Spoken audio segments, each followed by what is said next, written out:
Hello and welcome to episode 19 of the Paranormal Paradigm podcast. I hope you're all safe. I hope you're all well while this is still going on, the ongoing issue around the world. Today I thought I'd give us again another bit of a special episode. I thought I'd give the listeners a chance to call in and describe some of their own personal paranormal experiences. Again, it doesn't have to be anything just related to ghosts. It can be UFOs, it could be cryptids, it could be, I don't know, orbs, fairies, and anything like that. It's all good here. It's all good to discuss. And I put a post out on the Facebook group and a few other Facebook groups that I'm on, advertising the fact that for people to come and share their stories. And I had several, actually, quite a few, more than I expected, responses. And I've decided to pick a few and have them on today's show. So you're going to hear four stories or four people coming on to discuss their experiences, and it is a wide range. We've got some UFOs, we've got some paranormal, and a bit of both in one story, so it's very interesting. And I think it was a good decision to do this, actually, and get people to come on and give us their own personal experiences, because quite often, we podcasts that are similar to this, myself included, can be guilty of going over the same things, the same famous cases, the same famous haunted locations. And sometimes it's refreshing to speak to people on the ground, so to speak, who've had very personal experiences. And I often find that those type of experiences are far more interesting, fascinating and peculiar than the most famous ones that are out there. Whether that's just because we've come to know the famous ones, so we know every detail, and talking about things like the Enfield haunting and stuff like that. Maybe because we know it and we've heard it so many times, we might get a little bit bored of it.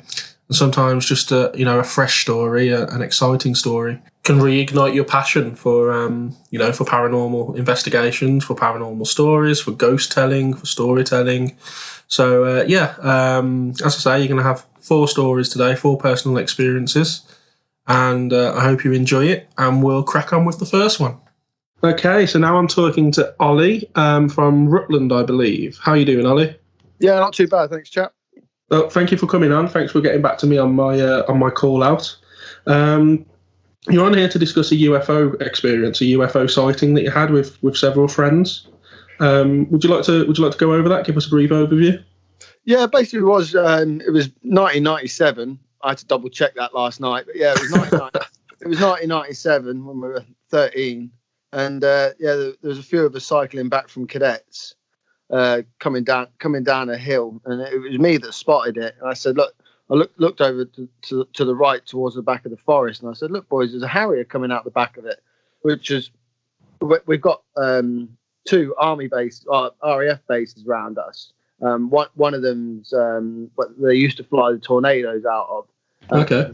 Cottesmore, and the other one was Wittering, where they used to fly the Harriers from. So it was like regularly we see them going up and down. Yeah. And then we saw it coming up. It was probably a mile away, half a mile away in between that.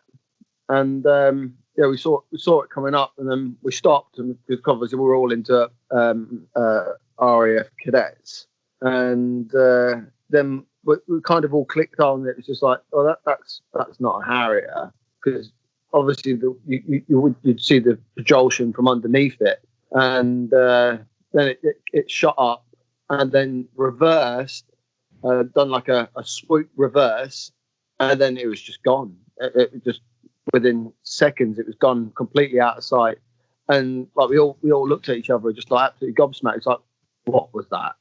And then it kind of all clicked. It's like, it's got to be a UFO, because one, there was no flame coming out the back of it, and it was completely silent. Wow. So how far away would you say you were from it, from the object? It's difficult to say. It's got to be about half a mile, I'd say.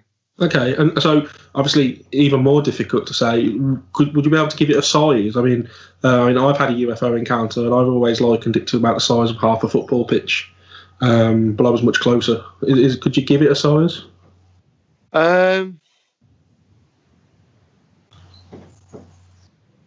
be difficult to say. I mean, okay.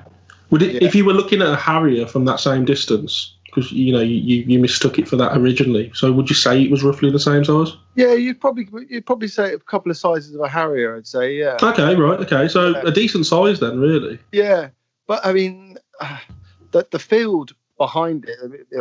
I think it was in the 1970s. That the forest is renowned for. They used to hang witches in the forest. Right. Okay. There's also they used to do. There was a comet that hit at the back of the forest as well. This sort of all, like going back years and years. You just see in the local newspapers and stuff. So it's a bit of a hot spot for weird goings on. And like in the fields surrounding it, there has been crop circles in the fields surrounding it as well. But yeah, okay. But then after that, we went into cadets, and basically everyone just laughed at us. But we knew what we saw. Well, that's the thing. I mean, did the people laughing at you put you off from wanting to talk about it, or did it really bother you? No, not at all.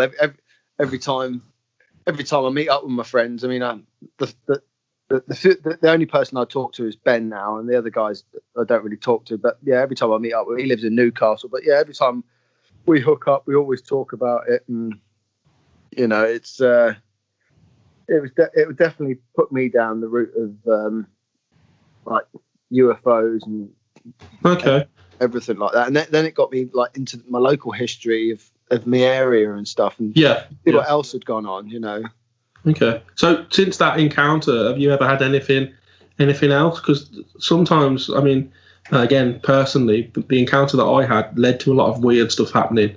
Did that happen with you, or was it? Can you just say it was a one-off encounter? It's done and gone. UFO wise, yeah. I mean, I've seen a few orbs and stuff, but I don't know if that's just like after a heavy night out, I'm not going to lie to you. Wake up in the morning and looking out the window, just go, oh God, what's that? Just like rubbing my eyes. Have I just seen an orb or what? I mean, for me, what's interesting about this story is you're obviously, you come from an area where you guys are familiar with seeing these, these Harriers and these other jets, in training exercises and stuff. So you become familiar with what they are. And as you said, you straight away, once you'd seen it for a bit, you knew it wasn't because you couldn't see the flames. Oh yeah, definitely. We because it wasn't so long after. It would have been in the vicinity. We had the RAF tattoo up at ours, which is like a big air show. Right. But this was at night time, and it would have been a couple of weeks afterwards, and we came up with the conclusion: was it a stealth we saw? But then the stealths don't rise up like that. No. So there's only one plane that does that, and that's the Harrier. Not unless it was something completely obscene that they were doing at Cottesmore, like it could have been the Aurora or some of the other jets you don't hear about. But, yeah. Okay. I mean, for me, that's just a massive telling sign that. I mean, I'm not massively clued up on RAF crafts, but they do always say that they're about 50 years ahead of what you actually know now. What's public now. So there's always a chance that you were seeing an experimental craft. Has anything since come out? I mean, you obviously know your stuff regarding the RAF. Has anything come out since that slightly resembles what you saw? No, we know there's. I mean, at RAF Wittering, we know that we know quite a few. I know quite a few of the RAF lads there, and stuff goes on at the back of the base. They used to house nuclear weapons there. Really? Yeah, at RAF Wittering. I mean, not many people know that, but at the back of the camp, there is like a massive fortress. I mean, it's like there's like 4 sets of barbed wire before you even get into like the turrets and all that. And then it goes underground. And then I'm pretty sure you'd be able to find that somewhere. It's a bit like RAF Rundo, is it? That's the other one. Wiltshire. No. The only one I'm familiar with is it Bentwaters with the Rendlesham case? Yeah. They had nuclear weapons, didn't they, I believe? Yeah, with the Americans, that one. It was an American base, yeah. Yeah. Yeah. So is it the kind of area that you're in? Is it a hot spot for UFOs? I mean, when I saw mine, the first thing I did was start to investigate how many UFOs are seen in my area because I'd never really heard of it before.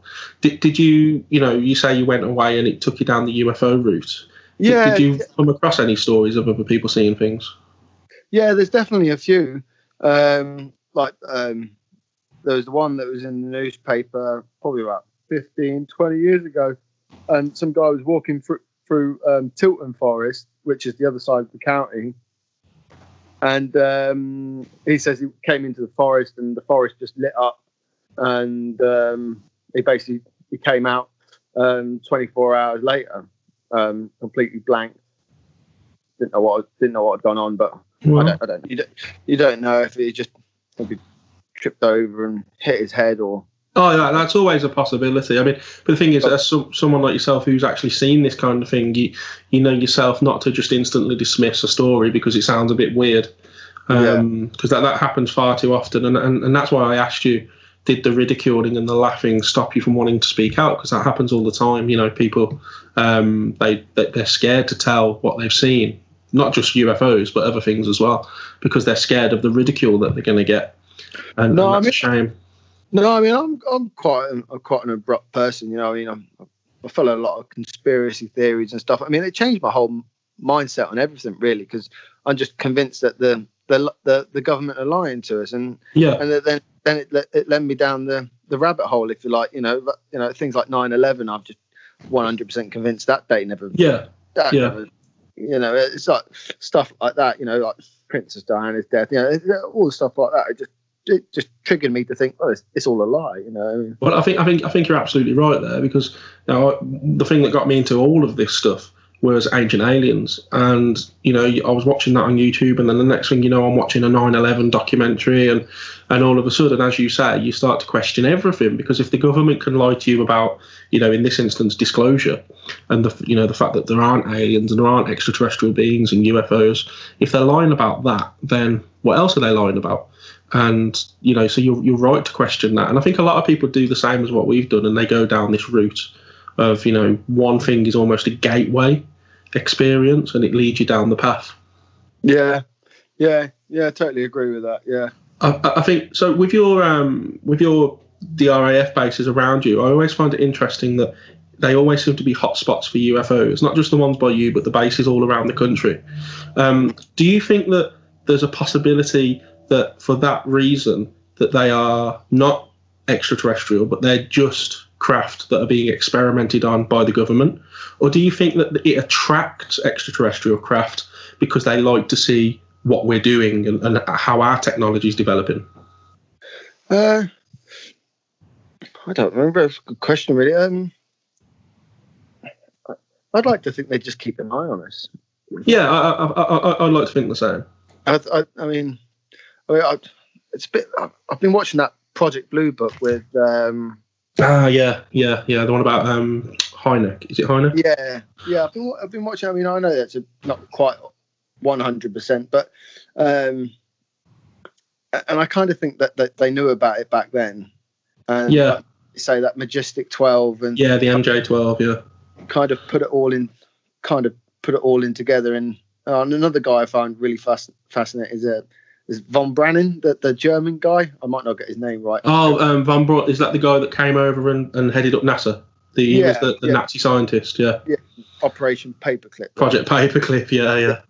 Yeah, I find him a fascinating bloke, and I think he's probably had something to do with it. I think the Germans had a lot to do with it. I think they probably had alien technology, but Yeah, I mean, it's quite.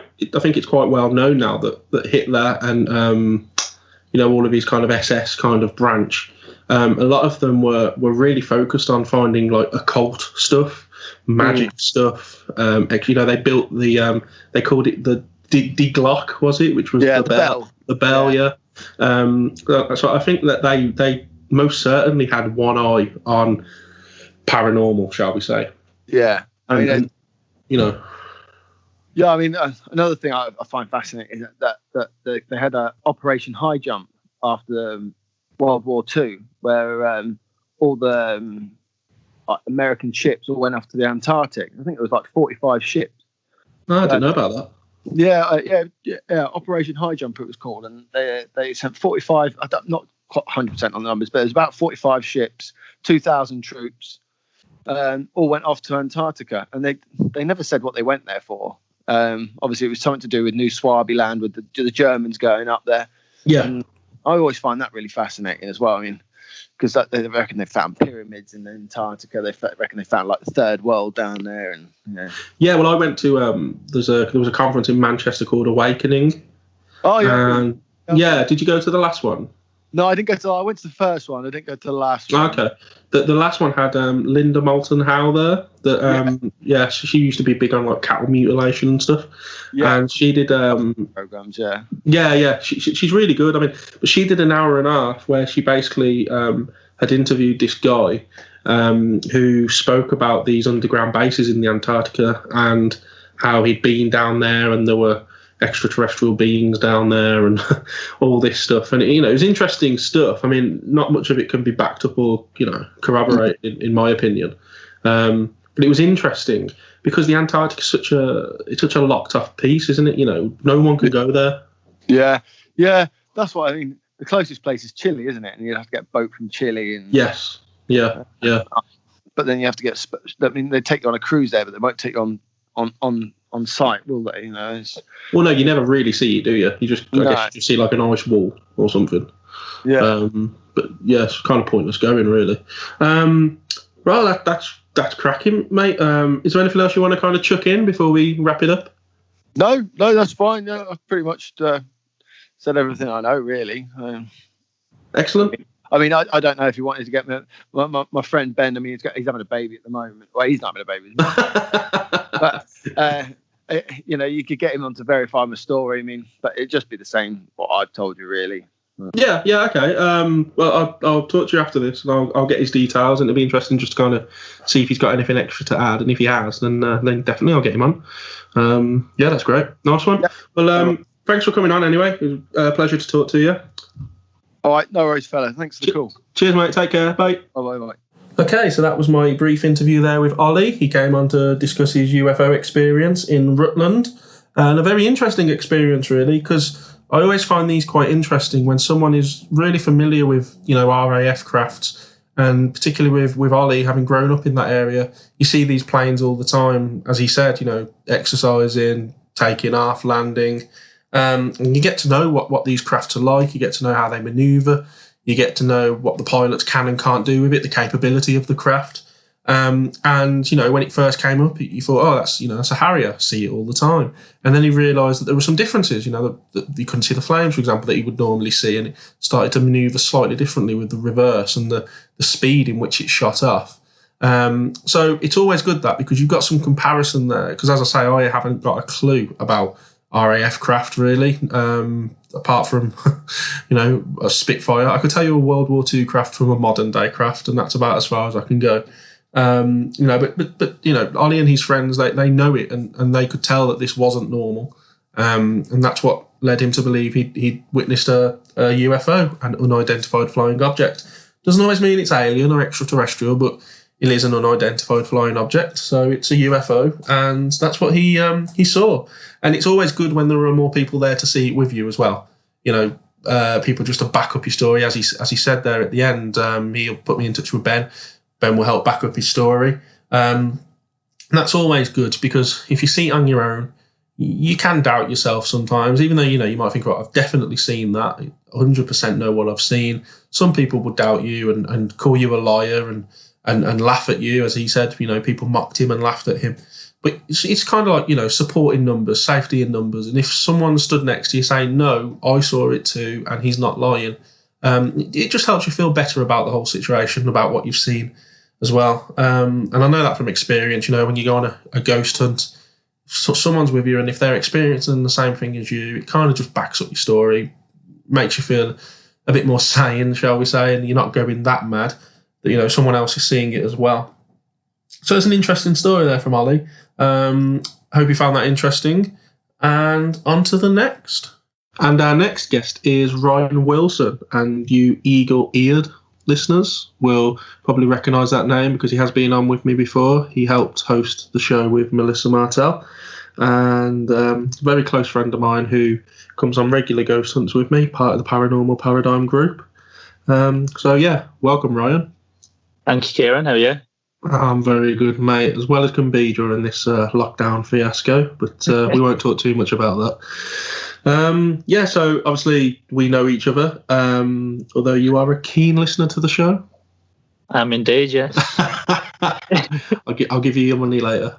And I know you wanted to come on and talk about a couple of experiences, and one of them was a figure. Was it a female figure, you believe? Yeah, well, saw in the cellar? I believe it was female, yes. It's probably the only, I'll say only, there's a couple to be honest, but it's probably the only thing I really can't explain. Okay. Most, I don't know what the word is, prominent thing to me that I have no explanation for. Okay, I think the thing is there that a lot of people that do this kind of thing, they can look back over years, and there is always one or two instances that just stick out. And I think from what you're saying, this is one of them. So do you want to tell us, give us the story, give us the background to your experience? Yeah. I think, if I'm honest, it was my first or second investigation that we actually did as a group. So we'd done the whole investigation. We'd been through with the group, and the whole time we was there with the group, there was a lot of activity in the cellar of the local pub. Yeah, it's the pub you probably mentioned. Well, you have mentioned a lot on the actual podcast. Yeah. So there'd been a lot of activity down in the cellar, and the whole time I was down there with the group, I was seeing a lot of shadows towards the far end. And I just couldn't make anything out. And we did the investigation. Just want to point out here, Roy, that this cellar, it isn't the darkest, is it? It's not. No, I mean, there's the lights from the generator, I believe it is, that's down there. So it's still quite noisy because the fans are on as well, aren't they? Yeah, they can't turn it off because you've got the ice machine, you've got the aircon that's used for cooling the beer. You have the emergency lights that we can't cover, like the fire exit lights. So there are shadows cast. But which you could put down to, like you say, light coming off us being down there as well. Yeah. So you could write that off to being just moving about. So we was getting activity, touches, prods, feelings, names. We had all sorts. But that wasn't just obviously the activity down in the cellar. We had activity upstairs, and we was doing different experiments, etc., up and down. We finished the investigation. We let everybody go home, basically. Everybody went. And there was me, you, I can't remember the other two. I think Rich and Tom? Rich and Tom, yeah, two of the bar staff that were there who actually run the pub. And I don't know who came up with the idea, but we went back downstairs into the cellar just to give it another. It was just a quick 10 minutes, wasn't it? Yeah. So we went down there, and it was really quite lively straight away as we went back down. And again, there was quite a dark figure at the top end of the cellar. So we was all sitting down with where the barrels were. We was looking towards the far end, and there was quite a dark figure. So we started calling out, asking for it to come closer and give us sort of, some sort of sign. It was a spirit or some form of entity or something, as opposed to just being a reflection. It was at this point I saw, I can only describe it as sort of a female figure dressed in white with black hair go from left to right, a solid figure. It could only been for about 2 to 3 seconds, just left to right, a full form. And I was in complete disbelief to what I actually saw. I'm not sure if anybody else actually saw it in the group. I didn't. I remember you kind of being startled, but if I remember rightly, I don't even think I was looking. I don't think I was looking in that direction at the time. It was just something that you could put it down to kind of manifesting it yourself, I guess. But no, it's not that I obviously you saw what you saw. Yeah. I mean, to point out here again, the reason I mentioned how lit up that cellar was is because when there are multiple people down there, we tend to put people in that area. So people where we were, and then we'll put people down where you saw the figure. So it's easy to see these shadows being thrown around. But at that time, as you pointed out, there was no one else down there. That whole bottom area was empty.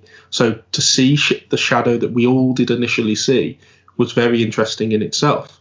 But then for you to see a full figure of colour, so white as well, is even more interesting. And then what's even more interesting is to go from left to right, there's a wall. So as it went right, there's nowhere for somebody to go because it's just a wall. It was. I still think it gives me goosebumps now to even think about it. It's probably the most surreal moment of my life. And so you've done this location multiple times now with me. Have you ever seen anything?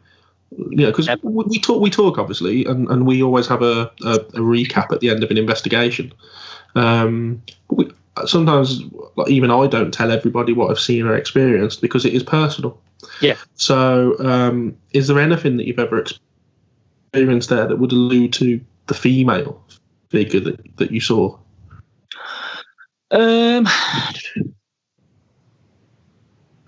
I think another investigation.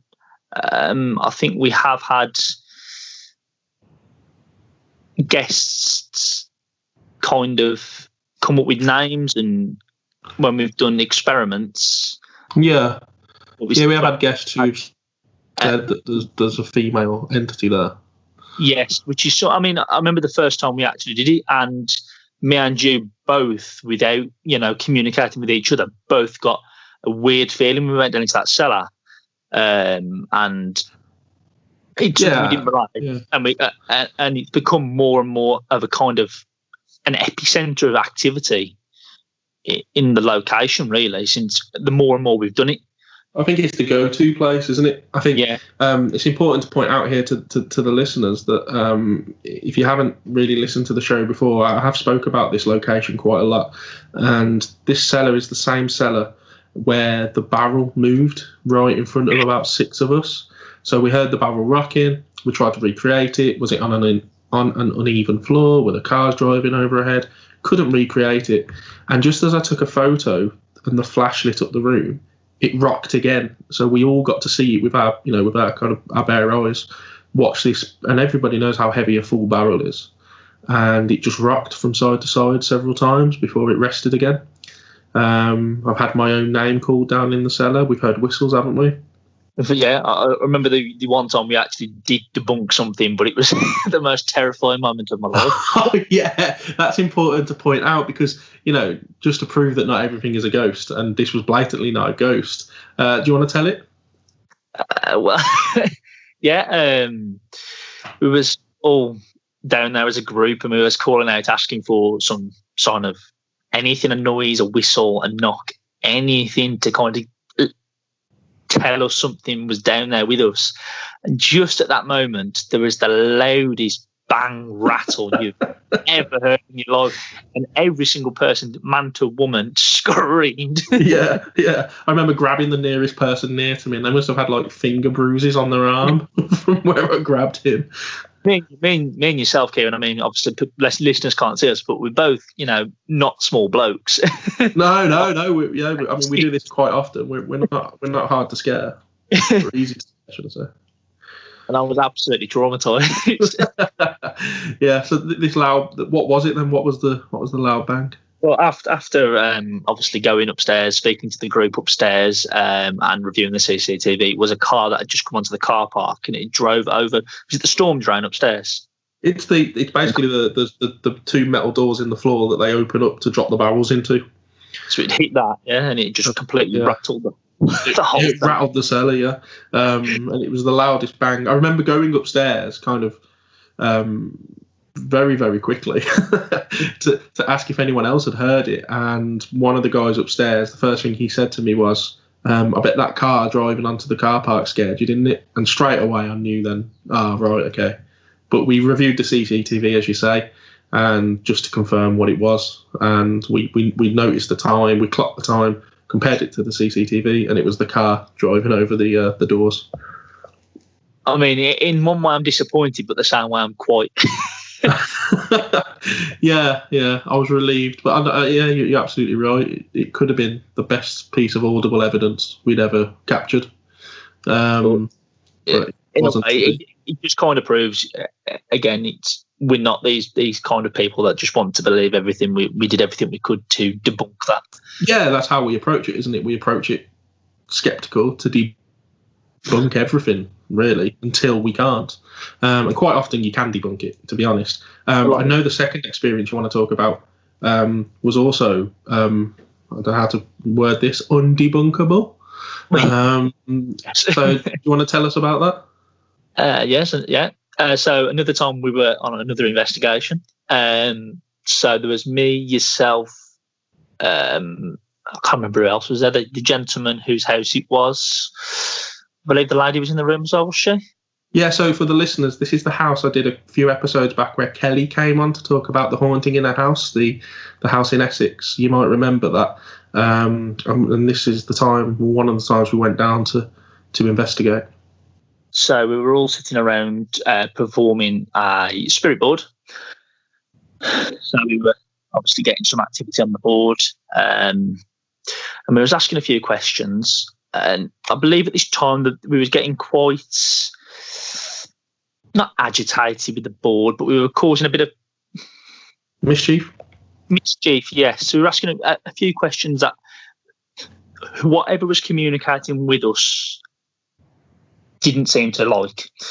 And there were a few problems with the lights anyway. So we didn't know whether that was down to bad wiring. We didn't know what the situation was with that. But at this point, the lights were a bit flickery and clear as day. There was nobody else in the house apart from people that were downstairs in this room. There were 3 clear footsteps, just bang, bang, bang, across the landing upstairs, and the door just creaked and opened. Yep. Just looked at each other and I was like, what is that? Yeah. And yeah, I think that's up there with one of my, if I was being interviewed here, that's probably an experience I'd have spoken of. I mean, I'm a big guy and I've never moved so fast in my life, and I sprinted up those stairs 2 at a time to try and catch whatever it was, and there was just nothing there. We got the door opening on camera, but we didn't get the audio of the footsteps. Yeah. And we knew we'd been in the house for a couple of hours at this point, and you learn the squeakiness and the floorboards that are squeaking. It's something you do as an investigator, so you can debunk it again after, and we knew how squeaky that landing was, that whole way upstairs. And as you say, it was just doosh, doosh, doosh, with the squeakiness of the floorboards as each foot was put down, and then the kind of the classic horror movie. If you wanted to download an audio file of a scary door opening, that's what we heard. It was perfect. I mean, what was quite interesting about that was we'd heard kind of knocking on the floorboards and stuff while we were doing the board before this had actually happened. So you'd gone upstairs originally to recreate the knock, hadn't you? There was knocks and some scratches going on. So you haven't got mice or rats or me where the knocks are coming from, and I was kind of directing you to say that's where the knock's coming from. Yeah. Before this, right. Yeah. It came from their bedroom, didn't it? The main bedroom. Yeah. So we were kind of trying to again debunk what this knock could have been. We were trying everything to see what it could have been. Yeah, we couldn't. No. And I remember walking, me being the heaviest person in the group. I remember walking across the landing with you all downstairs trying to, recreate the footsteps, and it was right. What I was doing and what you were hearing as a result was the same audio that we'd heard when everyone was downstairs, but nobody was upstairs. An unbelievable encounter that was. Yeah, absolutely. It's just again, it's just one of those things that, like I said, like the previous experience, it just gives me goosebumps. Being in the house at the actual time when it happened and having no explanation, and every single person in that room just looking at each other like, "What is going on?" Yeah, I mean, it's kind of, I guess, it's like a good karma where what we'd heard over the pub with that car driving over would have been a fantastic piece of audio to have experienced. And I know people that have been ghost hunting for years and they haven't experienced anything like that. And then it was only several weeks later when we were at this house and we managed to actually experience that. And again, people go for years and years without having anything like that. So to have that while we were down the house for the first time, within the first couple of hours was fantastic. I mean, yeah, we've been quite lucky, really, haven't we? Some of the personal experiences we've had. I mean, it's difficult to get kind of physical evidence in terms of pictures, audio. It is. That's something I discussed on my recent. Well, not presenting much at the moment, obviously. But when I was going round to the groups, I kind of end on that. This evidence. Where's it going to go? The future of evidence, and I think it's going to come more and more down to personal experiences, because that's what you've experienced, and that's all that matters ultimately. If you've got something on camera or on an EVP file to show off, then fantastic. Just to back up your story. But ultimately, does it really matter if someone believes you or not? I think it does if you're starting off in the early stages of investigating. But I also think the more you do it, the more thick-skinned you get, and the more you realise that it is personal. And it doesn't matter if you don't have evidence. You experienced it, and that's it. Well, it's like that. The first experience I experienced it was only me that saw that figure, and to the day I die, it'll only ever be me that can vouch for what I saw. Yeah. Even though there were people down there with me, one of those being a seasoned investigator like yourself, it's only my word that I can stand behind. I've got no picture evidence. I've got no evidence to prove what I actually saw, but it's something personal that, like you say, I will take away with me. It gives you that bug to go back for more. It does, and I think that's a great place to wrap this up. Actually, all these people that are calling in today and giving me their experiences. Some people have shared those experiences with other people. Some people it's been they've been on their own, or they've been the only person in a group like yourself to have experienced it. But ultimately, it's what you take away. If we had all have seen it, we would have all taken away different, I guess, experiences, different lessons from it, and we'd have all perceived it in our own way. So it's only really how you take it away that's important. So thanks for coming on anyway, Roy. No problem. And I'll be sure to get you on again in the future. You can come on and be a co-host again with myself for an episode in the future. Anyway, speak soon. Yes, yeah. And take care, mate. Thank you for having me. No problem at all, mate. See you later. See you later. Okay, so that was the chat there with my very good friend Ryan, fellow investigator.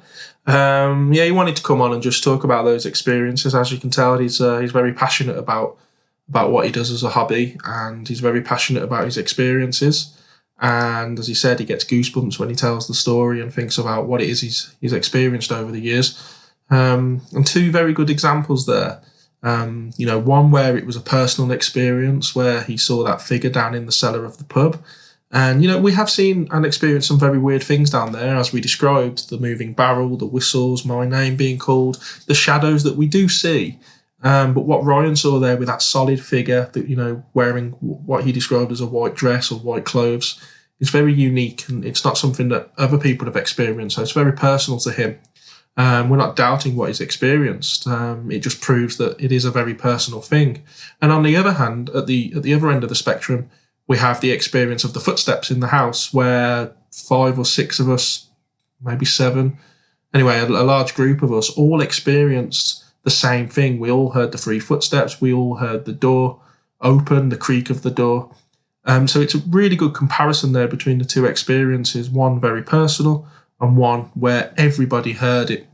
And that's what makes paranormal investigating so unique and so interesting, that experiences come in so many different forms. And, it doesn't always have to be shared by other people to have a meaningful impact on the person that has experienced it.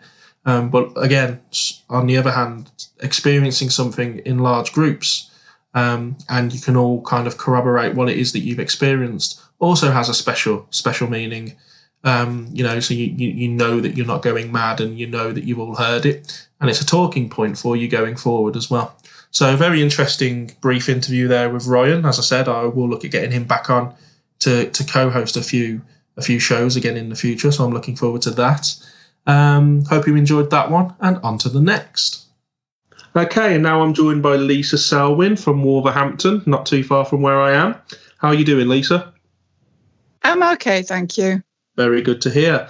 Now, you contacted me regarding two experiences crossing over between the ghosts and UFOs.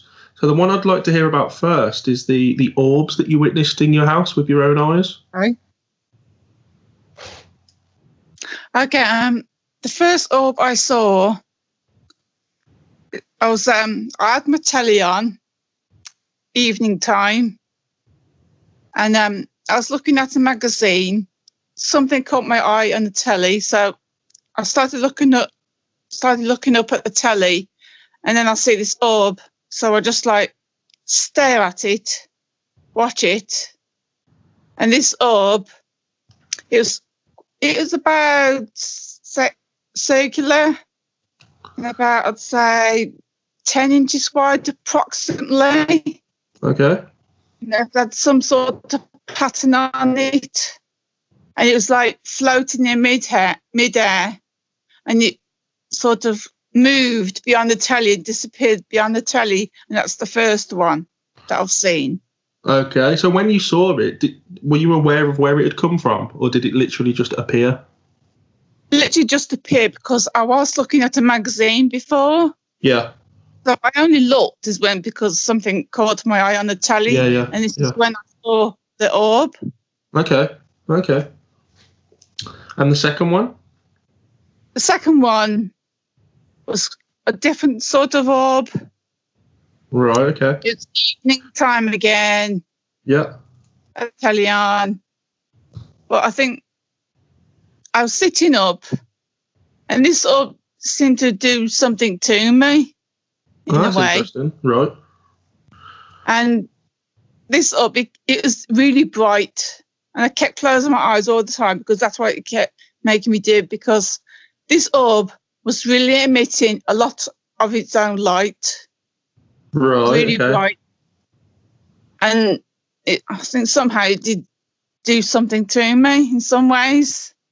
So what size was this one? You say the last one was about 10 inches. I mean, that's quite big itself. That's nearly a foot. How big was this one? This one's probably about 7 or 8 inches wide, roughly. So a bit smaller than this one. Yeah, it was white in colour. Okay. And immense. It was just really immense, really bright, and just lit up the corner of the room. It was really bright. It just kept making me close my eyes all the time. So I just about... Did it look 3D? In them all the time.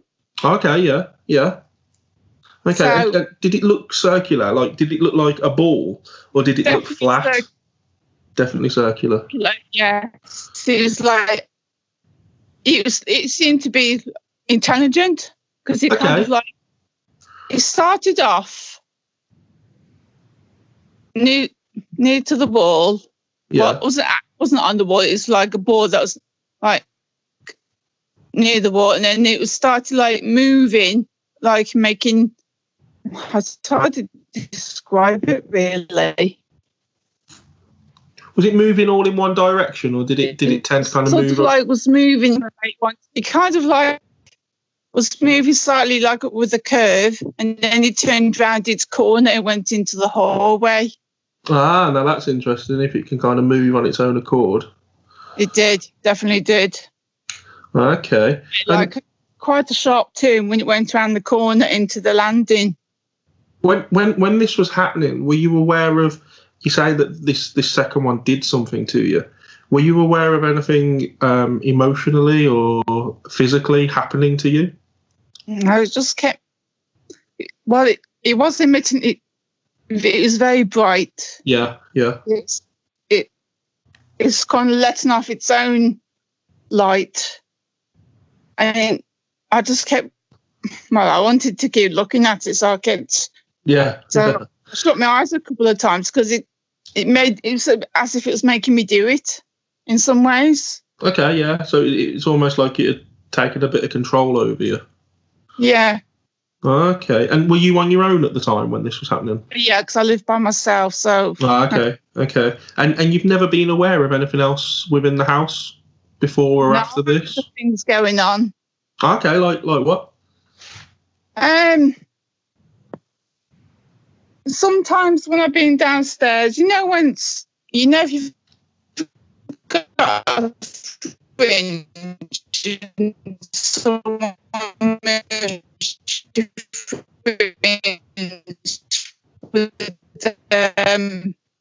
with their thing, I've felt like feelings of being. I've seen, and now like to experience the mist. I don't smoke. Yeah. No one else lived in the house. No cooking. Yeah. And like I've seen like a mist number of times. I've seen mist. That's interesting. That's quite often reported. Mists just appearing in the house. It can be kind of like a manifestation of a spirit. Yeah. So that's quite. And does it come with a smell, or is it just a visible thing? I mean, I have smelled the odd smells, but I don't count that as proper evidence because it could come from anywhere. Yeah, absolutely. Yeah. Right. So I always try to debunk anything. Of course. Yeah.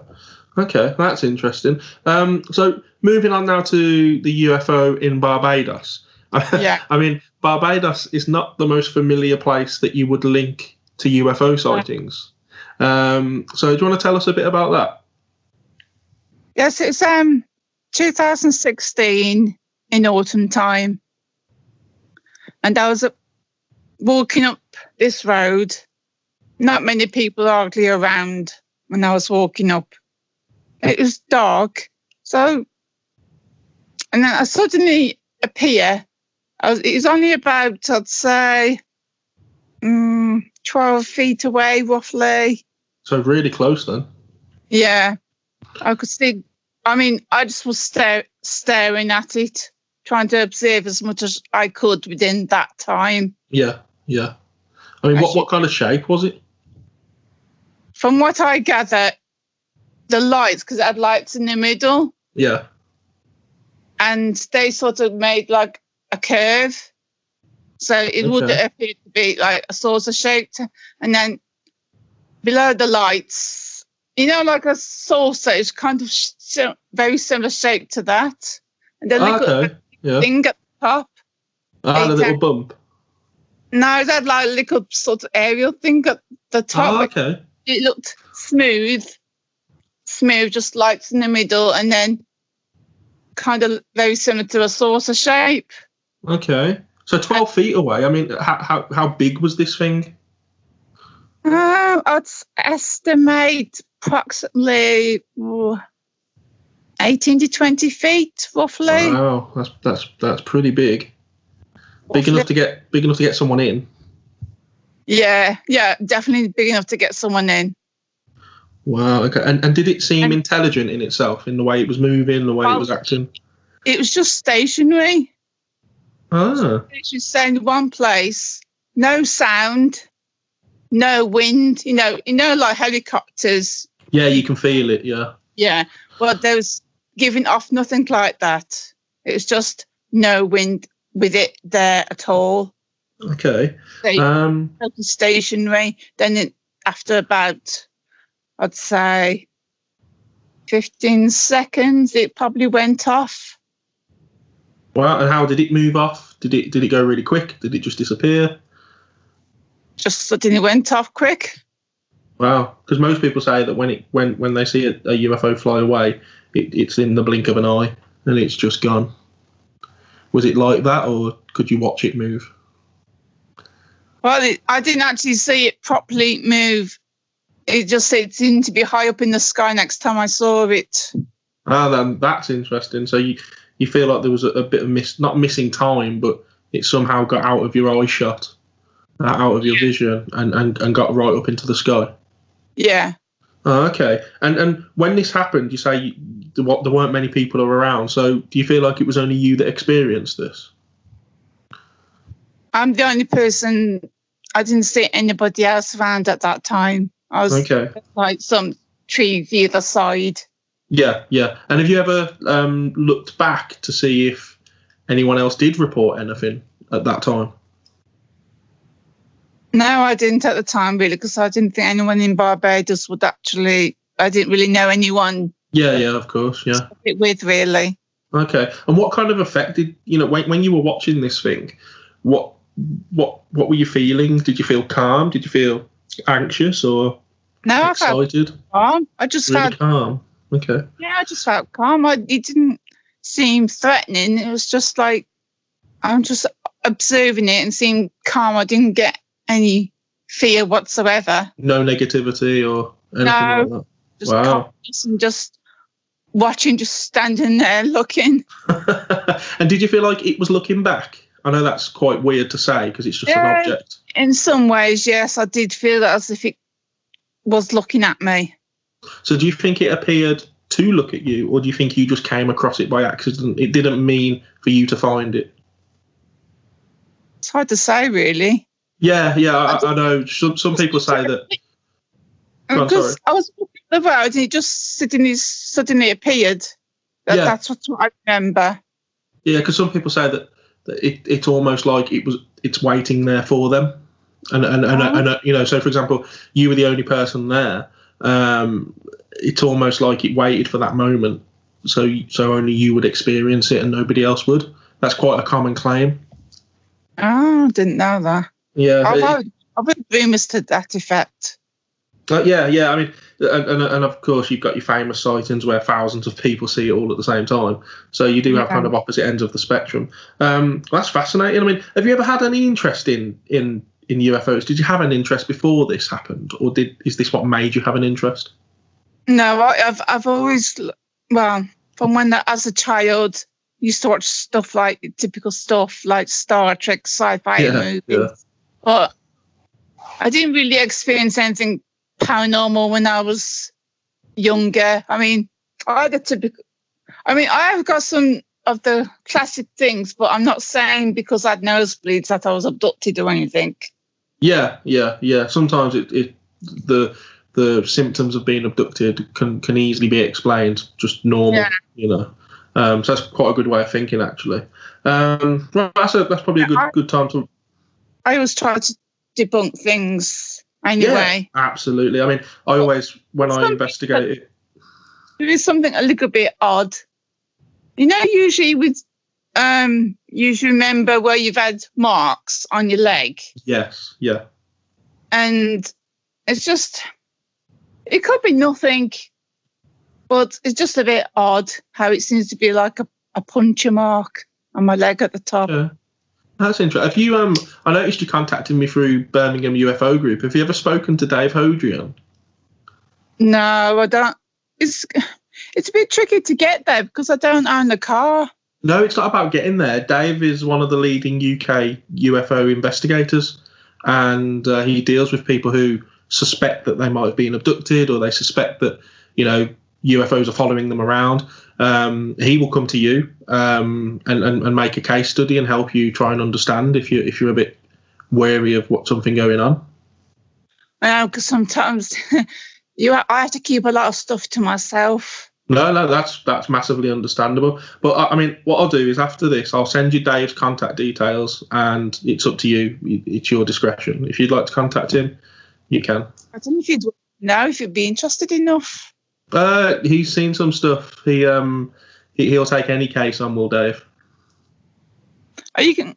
I mean, I wouldn't mind if I can have a chat with him. Yeah, that's what I say. So once this is over, I'll make sure I pass you Dave's details. Right, okay. So that's probably a good time to wrap up now. So thank you very much for coming on, Lisa. That's fascinating. I mean, that UFO story, to be so close to something like that is a very, very unique experience. And yeah, I'll definitely pass you Dave's details. And take care, and thank you for coming on. Thank you, bye. So that was my interview there with Lisa Selwyn from Wolverhampton. Fascinating stuff. I mean, the orb thing going on in her house, the fact that it was intelligent, I mean, pretty big as well, 10 inches. I mean, it's not far off a foot a foot wide there. It's kind of like football size, really. You know, imagine seeing that in your house. And the second one, it was a bit smaller, but as she said, self-illuminating, which is very interesting, and also intelligent. You know, to be able to turn sharp corners. And of course, when you see something that's 7 inches across, it eliminates the possibility that that's a fly or a moth. You know, I mean, 10 inches across, that's like a small bird, really. And I have seen and witnessed intelligent orbs myself, and I know that it's a very difficult and touchy subject within the field, really, of paranormal investigations, because is it an orb? Is it dust? Is it an insect, like I mentioned just? Who knows? And the thing is, when you turn a camera on with flash and you're in a dark room, you can see the dust, you can see it moving, but sometimes you do capture something that seems to be moving intelligently, moving in the opposite direction to the way the dust is going, moves around on its own accord, can change direction. When that happens and when that catches your eye, it might just be that you're onto something. Could be an insect, but it's definitely not dust. So what could that be? A lot of people claim that an orb is an early manifestation of a spirit. I'm not so sure about that myself. I think it's potentially just a paranormal entity within itself. It doesn't have to, you know, be the prelude to a body forming in front of you. It could just be its own little paranormal entity that's going on alongside spirits. And of course, the orbs that she saw, you know, she said that she had to keep closing her eyes because it was so bright. That must have been giving off some light, you know, and I imagine she said she was reading the magazine, so she would have had the lights on in order to read the magazine. So to have a light that's still bright enough to make you want to keep closing your eyes, it's a very, very interesting an interesting topic, that. And the UFO, wow, I mean, to be able to stand 12 feet away from an object that, as she described, was 18 to 20 feet wide, classic saucer shape with lights on, the flashing lights. She described there was no wind, there was no sound, and I can vouch for that from my own UFO experience. And she said she felt really calm. So a lot of people that have these experiences, they feel calm, or they feel, you know, nervous, or sometimes they feel anxious or scared. But she said she felt really calm, and then all of a sudden it just went. And that's interesting, you know. She said the next time she looked at it, it was just up in the sky. I mean, how is that possible? It's almost like she did have a little bit of missing time where it moved. So an absolutely fascinating subject there. And as I said to her, you know, Barbados isn't exactly the hot topic of UFOs. I never really heard of anything going on in Barbados UFO wise. So that's very interesting. And I've put her in touch with Dave, and who I interviewed a couple of episodes ago, and hopefully she'll be able to kind of put her story across to Dave, and Dave will do some digging in Barbados and see if anything else was occurring around that time, see if there were any other sightings, because that's really important to do.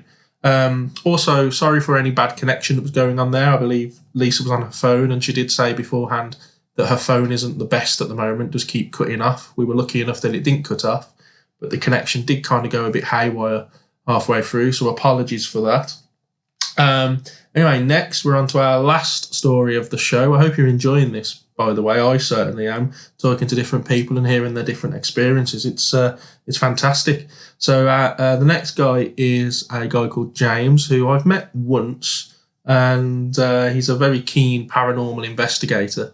You know, he's been doing it for years, so I'm very, very eager to hear the stories he's got to tell, and we'll get straight into it. So this one is James. Okay, and now I'm here with James Brodie from the West Midlands. How you doing, James? Very well, thank you. Good to hear. We did meet briefly when I was giving a presentation at BUFOG. Yeah, absolutely.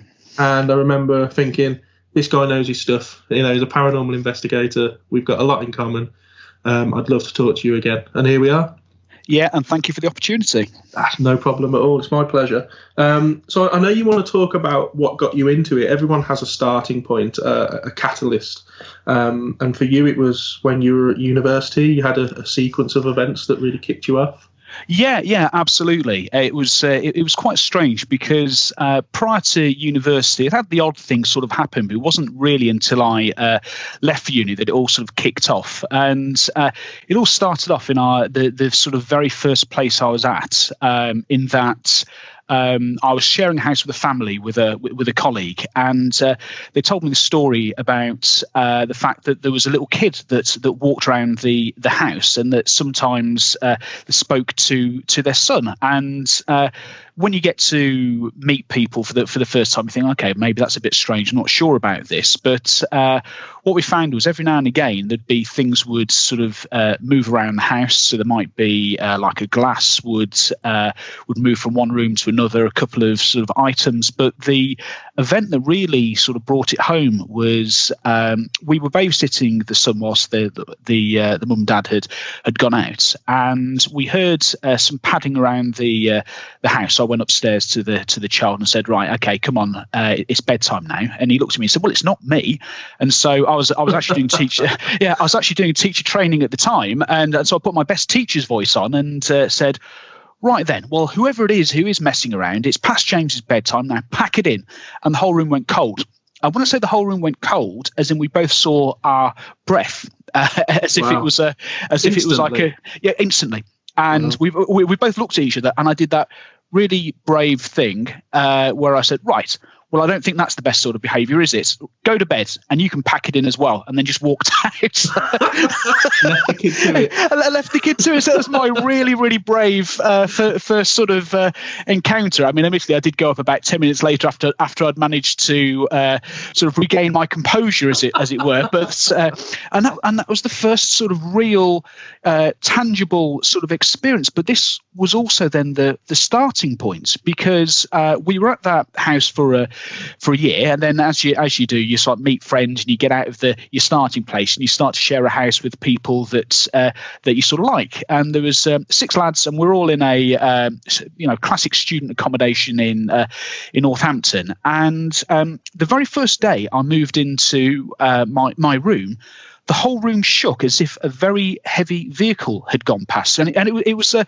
at that time you kind of just think, okay, maybe something has gone past, but it struck me as being quite strange. And again, it was quite an old house, and it was on 4 stories, and my room was on the sort of second floor, and I just kind of felt there was a strange feeling about the room, something you couldn't really put your mind to it. And then about the 3rd week I was there, I'd gone to bed, and I woke up, and there appeared to be a tall, dark figure standing at the bottom of the bed, and I went, oh heck, and I did the really brave thing of said, I don't like this, and put my head under the pillow. It's the best thing to do. And it went away. The second night, it did it again though, and I was like, "Oh, blimey! Okay, so we've definitely got something here." And it was a tall, dark figure. No, there was no sort of distinctive features. It was literally just an outline, but it was definitely there. And then the 3rd night it was there, I literally just went, right, what is it you actually want? And at that point, it kind of disappeared. Now, here's the slightly strange thing, and I'm always a bit careful with this, is that night I had a dream, basically, and the dream was that there was a light coming from behind the door, and this voice said, open the door. And I went, no.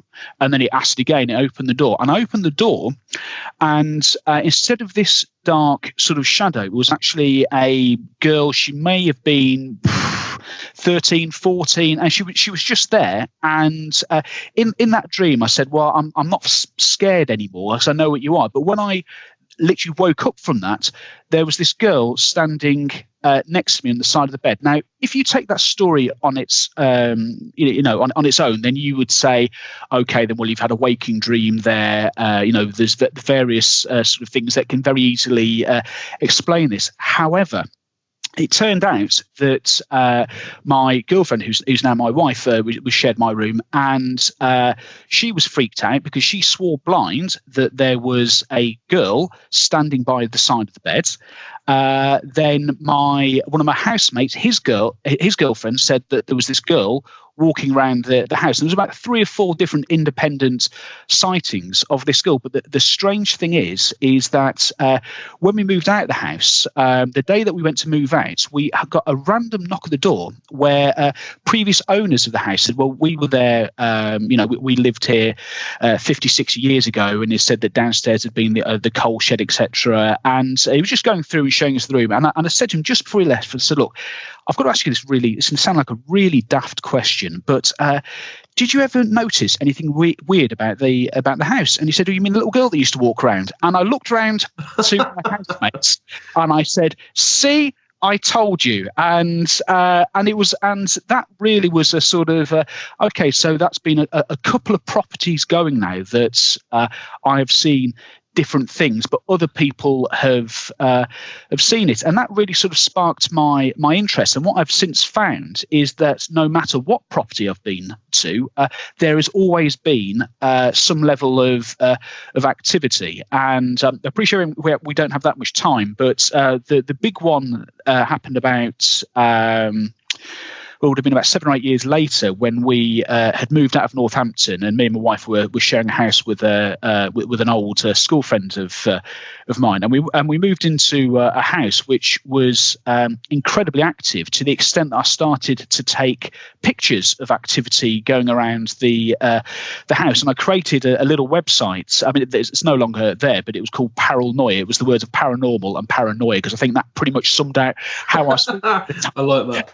And I was taking loads of pictures, and it was like a little blog sort of site. And then one day my site got picked up by the Fortean Times, which is the paranormal investigation publication, and they did just a very small sort of feature saying, "Oh, this is a really interesting site." And that evening, I got a call from the Discovery Channel saying that they wanted to come around and do a documentary. Now, at that time, I didn't feel comfortable having that sort of conversation, because I didn't know whether what I'm seeing is genuine, but it was that sort of thing, and so we decided to turn it down. But it was an incredibly active house, and I think one of the standout moments from that is, I don't know if you remember, about 12, 13 years ago we had an earthquake, and yes, I remember that. The epicenter was in Dudley. It was longer than that, because I was I must have been in year 8, I guess. Okay, so I would have been like 12. So it was about 18 years ago. 18 years ago. So what happened there is, me and my wife were in my room, and basically I was at my computer, and I looked around, and my wife, she looked at me, and it was this bubble suddenly appeared in the middle of the room. I want to say a bubble. I mean, normally when you talk about orbs, you're talking about things that are the size of maybe a 2p piece. This was like the size of a tennis ball, and it literally appeared in the middle of the room, and it floated around before going out the window. And I looked at my wife and I said, please tell me you did just see that. And she said, yeah, I saw that. And then literally 5 minutes later, we had the earthquake. Now, I know that one of the sort of precursors to earthquake is that there is a release of energy, which often is what animals pick up on prior to just before an earthquake happened. But that's the first time I sort of experienced that sort of link with the paranormal and a natural sort of phenomenon like that. Okay, so I mean, you talk about the. I just want to backtrack a bit now. Then,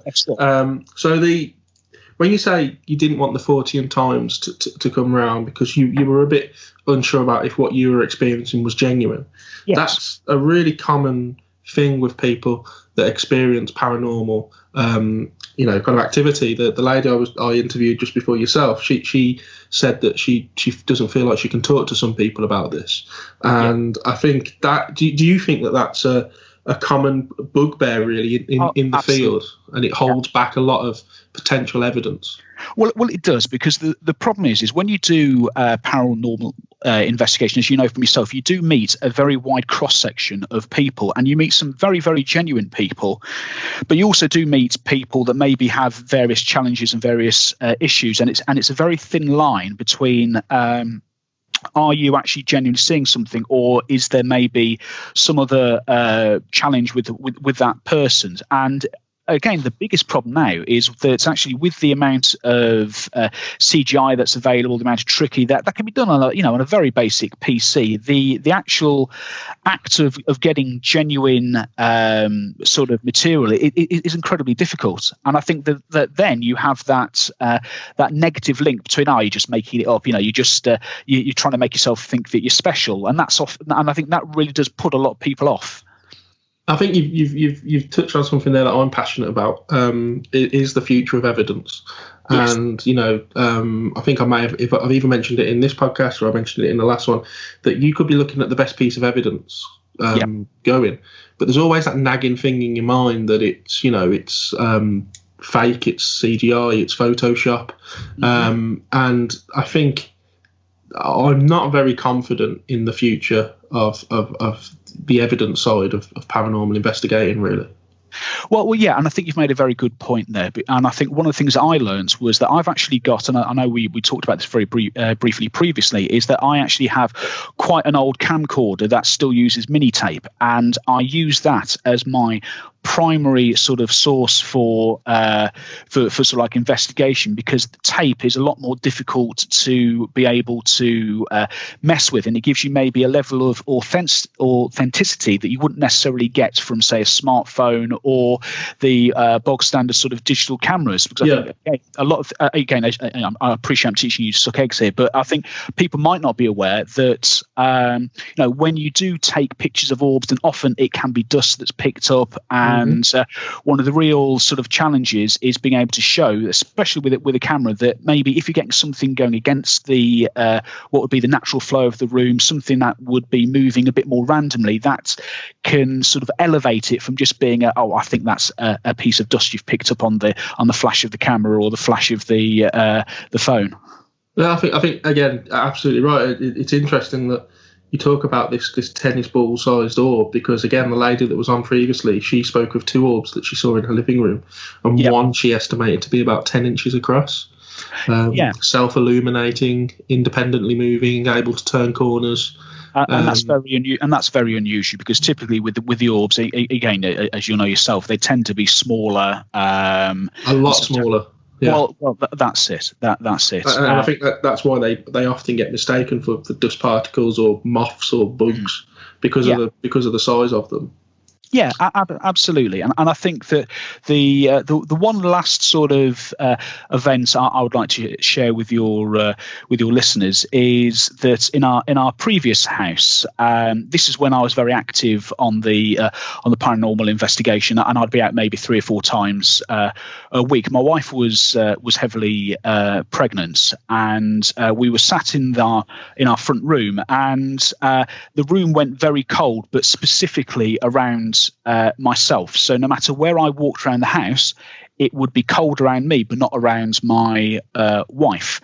Okay. And what happened was we were both sat there trying to work out where this was coming from, when we saw a small but very, very bright light. Again, it maybe got to maybe about half the size of a tennis ball, but it was a very, very bright light. And then when it was light that was getting brighter and brighter, but then it kind of just popped out of existence. But when it did that, it actually drained the batteries of every single device in the room.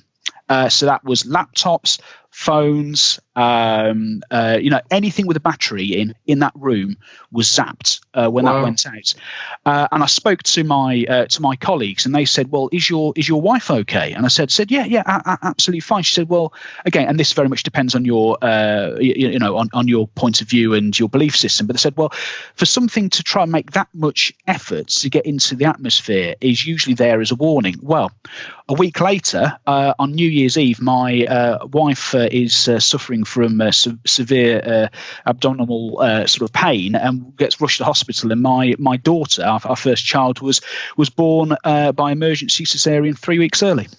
So again, you could say that that's coincidence, or you could say it's something more than that. But for me, that was quite interesting, because we did feel that as a lot of people do, that you had sort of either grandparents or someone that looking from afar, and that was something that we found really sort of resonated with both of us. So to have that event so close to the birth of our daughter was a real sort of standout moment for us. Okay, that's really interesting. I've heard a lot of stuff like that where something preluded, an emergency, or not always negative. Sometimes it can be good things. And I guess with you, it was not a great thing really with the emergency cesarean, but a good thing came out of it. So okay, right. Well, that sounds like a great place to wrap it up, mate. It's been an absolute pleasure to have you on for the thank you very much. Great. And no doubt I'll speak to you soon. I'll see you soon at a BUFOG meeting. Yeah, absolutely. And I think maybe next time what we can do is just talk a bit more about some of, as you said, some of the investigations that we've been on and some of the techniques that we use. Definitely. Nice one. Well, take care and look after yourself during these times. You too. And, thank you very much. I'll speak to you soon. Okay, so that was the final guest of the this special podcast, James. Some very interesting things there. I think he tried to fit quite a lot into the 15-minute slot or so. I mean, for me, one of the most outstanding things he spoke of was the orbs again, and because it's interesting that it follows Lisa's story, of a 10-inch or so orb that she saw independently and intelligently floating around her living room. For James to then say that he sees this orb, it's about the size of a tennis ball or so. And again, it's independent, it's moving on its own. There's a lot of linking there. And when a lot of people see the same thing on different occasions, it does give credit and weight to, our theories and our beliefs. Also for me, the girl, the 13, 14-year-old girl that was walking around that house that he lived in, and, when he... not just he saw it, there were multiple people that saw it in the house. And again, it comes back to what I mentioned earlier in the show, that it is a very personal thing, but there is something quite special and quite touching when somebody else experiences the same thing as you. It makes you feel, that, like I've said, you're not going mad, and there is that validation as to what you've seen. And it is always good when a group of people can validate the same instance or the same situation that's happened. Right, so that was a fantastic episode for me anyway. I really, really enjoyed that. I most certainly look at doing that again in the near future. So I'll put the call out now as well as doing it at a future date. But if any other listeners would like to come on and do what today's guests have done, as you can see, it's an easy concept. Just come on and have a chat with me, tell me some experiences. Just let me know through Facebook, through the group, through Paranormal Paradigm Podcast at gmail.com. Contact me privately on Facebook, Kieran Woodhouse, and, give me some of your experiences, and we'll set up a date to record the interview, and we can get you on the show. Hope you're all doing well. Hope you're keeping safe. And until next time, take care.